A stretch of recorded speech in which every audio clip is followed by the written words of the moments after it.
don't you wish that sometimes history could just jump out of the textbook and you could just walk right in and it would be exactly what they're talking about, but it would be in real life rather than on a page or a painting like this? I got to experience that and I want to share it with you. But first, let me get out of this painting because the leaves are about to float in my... just like that. Just give me one moment. Alright, that's better. Hey everybody, my name is Mary Helen, and when looking through the text for topics to research, I couldn't help but think about how I was going to be able to see a lot of the textbook and what it was talking about while in the Czech Republic. I spent June 16th to July 1st traveling around with the Visions of Chopek by Paul Asatura and Karen Berman. And we spent time at different festivals and cathedrals, and my first thought was we're going to this cathedral that was built in the 1100s, and we're seeing a performance. Maybe I can talk about the Christian influences. And then we got to the next city, and the next city we performed actually in a theater festival with tents and actors and lots of fun and dancing and maybe a little bit of partying and bands and things like that. And I was like, oh, I'm definitely going to talk about how they use tents to perform just like they did, maybe with pageant wagons and things like that. And yet again, we get to the next city, and our host in the country, his name was Standa.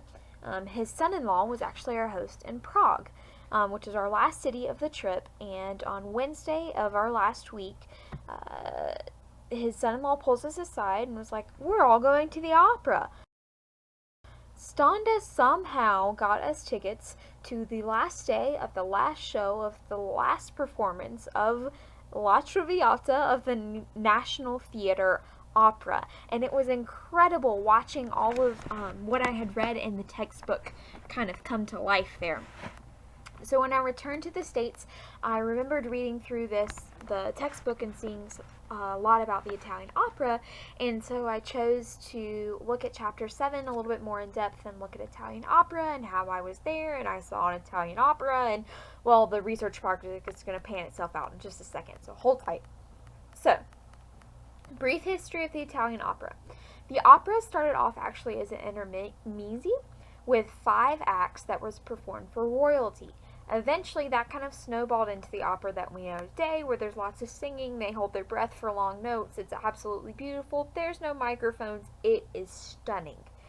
Then, according to History World, like I said, it was snowballed into the opera, and that was more for the common folk than it was for royalty back in the day.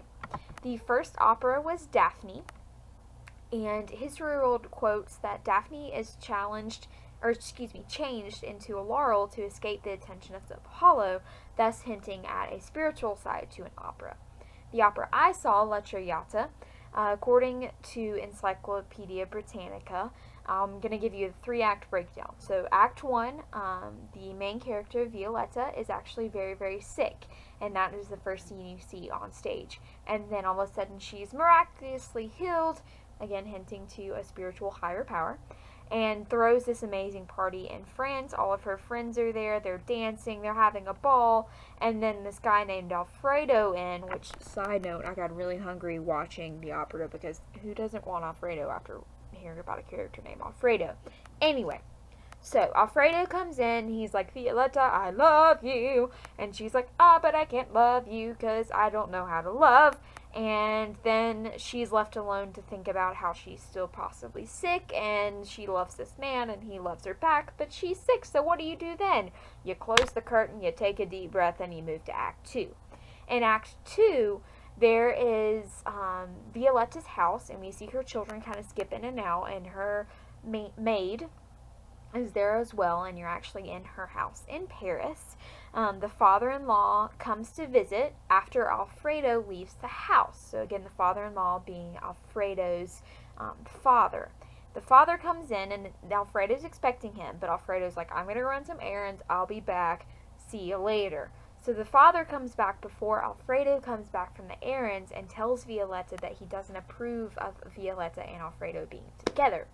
And so with that, they sing this big passionate love duo battle thing where Violetta's like, but I love him, and the father's like, but you can't love him, and again, it just goes back and forth and back and forth and back and forth.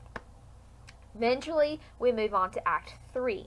In Act 3, it looks like they're going to stay together. It looks like Violetta's going to live. I don't want to ruin the ending for you, but spoiler alert, Violetta dies, the curtain closes. It's absolutely gorgeous and stunning. So all of that was according to Encyclopedia Britannica, the plot of La Traviata. Back it up to the history part again. Giuseppe Verdi wrote this in 1853, which is about 200 years after the first opera was written in the mid-1600s. This is all bouncing off of each other, so just bear with me to the end. But the most magical piece of this entire thing was actually walking into the National Theater. Like I said, the first opera was in the 1600s, and that is according to Brockett. And Brockett also states that the Furness Theater was one of the first to use a proscenium arch, and that is kind of the modern day playhouse according to Italy Magazine. And so with that, I walk into the National Theater, and it is set up just like Chapter 7 describes. And so with that, you have the kind of rings of seats around, and rows and rows and rows and rows and rows of seats that are just semicircular fashion around the entire theater. And then you have this amazing proscenium arch that was decorated with gold leaf and with cherubs and flying angels, and I'll make sure to put some pictures there if I can to show you, because it was absolutely beautiful. But the Italy Magazine says the Teatro Furness was set up in the same fashion and actually built in 1618. So this was the catalyst for the Narodni Divadlo, that means National Theater in Czech. So this was the Teatro Furness was the catalyst for the modern day playhouse, which, if you're looking at numbers there, 1618 is when the Furness was built, and then in mid-1800s was when the National Theater was built. And they look the same, so I think that's pretty cool that one rubbed off on the other and actually got to walk into one that was very, very similar to one of the first opera houses ever. And that is what Encyclopedia Britannica says again, that it was built in 1618. 10 years later, it actually opened, so it took about 10 years to build in 1628. So going all the way back to how does this casual trip to the opera kind of fit in here. Like I kind of hinted at earlier, the National Theater of the Czech Republic, Narodni National Divadlo Theater, National Theater, was first constructed in 1881 in honor of Prince Rudolf of Austria. However, a fire soon set ablaze the building, and it actually caused complete destruction, and then the opera was rebuilt and opened in 1883. Many operas have been performed there over the years, including La Traviata, which I got to see. And I mentioned the plot earlier was par for the course for the Italian operas of the 17th century, even though, again, it wasn't written until the mid-1800s. The opera on June 29th is when I saw it, June 29th, 2016, was performed in Italian, which was amazing to see live, and then translated into English and Czech using a projection screen over the stage, over that proscenium arch. So the proscenium arch now doubles as a translation page for the National Theater, as well as it just kind of frames the stage beautifully and helps keep the sound in the audience, and it serves many purposes, just like what Brock was saying in Chapter 7. The most stunning piece of all of this, though, was that the architecture of the 1883 Narodni Divadlo matched that of the 1628 Furness. All the pictures that I see online and in the book and what Brockett was talking about, they all go together. The seats are semicircular, like I mentioned earlier, and they have stunning gold leaf. I just can't get over that. It was so pretty.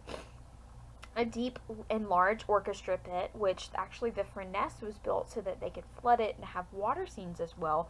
Don't know if the National Theater is going to do that anytime soon, considering they had a big fire that destroyed the building, so maybe not flooding it quite yet. But that is an option in those large orchestra pits, as well as an elaborate set, and it was absolutely mesmerizing, the entire thing. But this project is definitely to show you that the textbook isn't just words on a page. It actually happened. It's actual events that have inspired and helped to create theater as we know it today, and helped to create the architecture that we know and love today, such as that proscenium arch and the large orchestra pit and the circular seating, so that everyone has a great view, whether you're in the orchestra seating or on the top mezzanine like I was too, hoping you didn't fall over the edge looking down at the stage. But lastly, I want to leave you with this quote that has stuck with me, and it's a line from La Traviata, and it says, get you that quote real quick, but it says, let us drink from the goblet of life that, let us drink from the goblet of joy that makes life tipsy with delight. Again, let us drink from the goblet of joy that makes life tipsy with delight. And that is something that has stuck with me from the trip, and I hope that it sticks with you too. Thank you so much for watching.